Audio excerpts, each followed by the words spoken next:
Hello, and welcome to the digital pedagogy or digigogy of teaching online. I'm Lois Cox, and I will be your instructor for this time that we have together to help you transition from the environment of a face-to-face classroom to an online environment. What you will learn in this course is several things. I'm pulling information from existing websites rather than having you purchase a textbook. However, if you'll check the syllabus that's listed on the class site, there are several books that would be very helpful to you as you make this transition. We will look at National Education Association's guidelines for online learning. They've developed these through the last few years.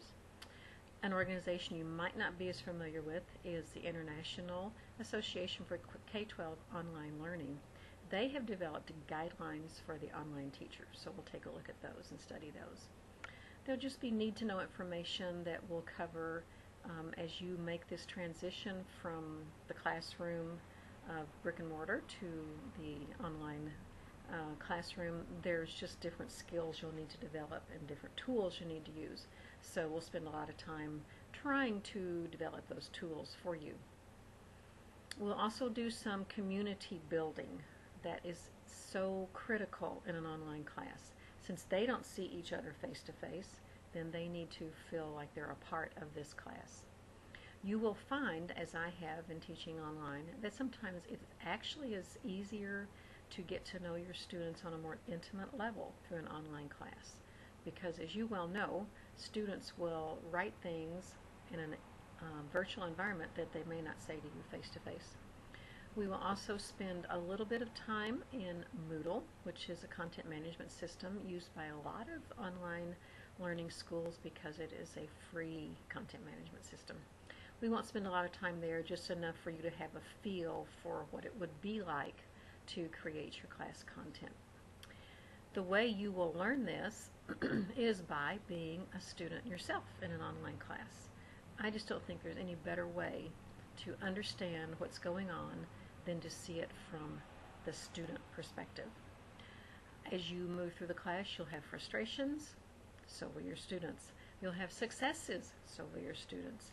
You will need to experience it from their point of view, so you'll have an idea of how important it is to have very clear instructions, how important it is to have communication with the instructor.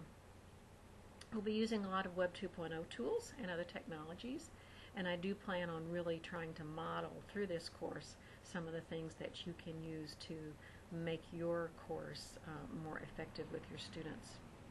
We'll have one classroom chat, so you can experience that, and also a GoToMeeting session, which I don't think we have the video option with St. Mary's, but it will be a time when we can actually talk together. We might even throw in some Skype sessions with individual students just so that you and I can have a one-on-one to get to know each other better. My contact information is the last thing I will show you. You can contact me most easily by email. I do answer that, check it pretty frequently through the day. This presentation was created through a Web 2.0 tool called Zentation. You create your video, upload it to Google Videos, and then pull that into your Zentation application along with your PowerPoint that you create in a normal way. Combine the two together timing-wise, and you have a presentation. I wish you could see the fancy tools I'm using here. I'm using the webcam on my laptop and a sheet behind myself to cover up the china cabinet that I'm sitting in front of. So enjoy this class together. Please feel free to contact me with any questions you have.